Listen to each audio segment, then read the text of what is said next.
Hello' everyone, সকলোকে স্বাগতম জনাইছোঁ এটি নতুন ভিডিঅ'লৈ।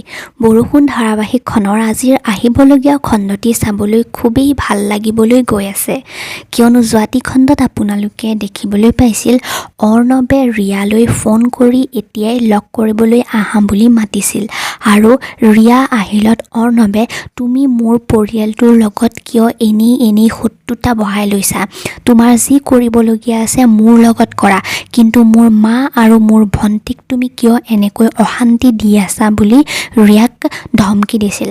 আৰু তেতিয়া ৰিয়ায়ো মইতো এতিয়ালৈকে কৰাই নাই, এতিয়া মই মোৰ আচল ৰূপ দেখামহে বুলি কৈ গুচি আহিছিল।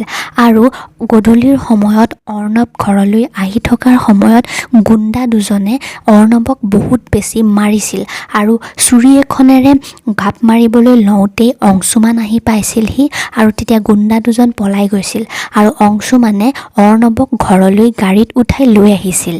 আৰু আনফালে আপোনালোকে দেখিবলৈ পাইছিল ৰিয়াই মিকুৰ মাকক আপোনাৰ জীয়েৰেই মোক দেৱযানীৰ নাম্বাৰটো দিলে, এতিয়া মিকুৱে মোক বহুত ভাল পায় বুলি মাকৰ আগত কৈছিল। আৰু তেতিয়া মাকে মিকুৱে কিয় এইটো কাম কৰিলে বুলি ভাবি আচৰিত হৈ পৰিছিল। আৰু আজি আহিবলগীয়া খণ্ডটিত আপোনালোকে দেখিবলৈ পাব মাকে মিকুক তুমি কিয় দেৱযানীৰ নাম্বাৰটো ৰিয়াৰ হাতত দিলা বুলি সুধিব আৰু তেতিয়া মিকুৱে তাই তোমাক কিবা কৰিম বুলি মোক ভয় খুৱাই দেৱযানীৰ নাম্বাৰটো মোৰ পৰা লৈ ল'লে বুলি ক'ব।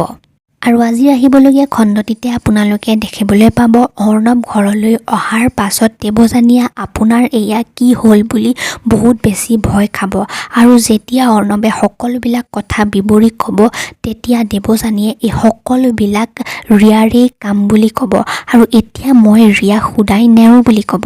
এতিয়া বাৰু দেৱযানীয়ে কি কৰিব বাৰু, এই সকলোবিলাক আপোনালোকে জানিব পাৰিব বৰষুণ ধাৰাবাহিকখনৰ আজিৰ আহিবলগীয়া খণ্ডটিত।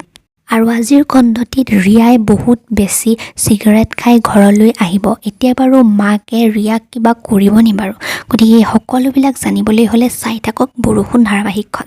আপোনালোকেও যদি বৰষুণ ধাৰাবাহিকখন ভাল পাইছে ভিডিঅ'টিত এটা লাইক কৰি দিব আৰু আমাৰ চেনেলটি ছাবস্ক্ৰাইব কৰি ৰাখিব। Thank U.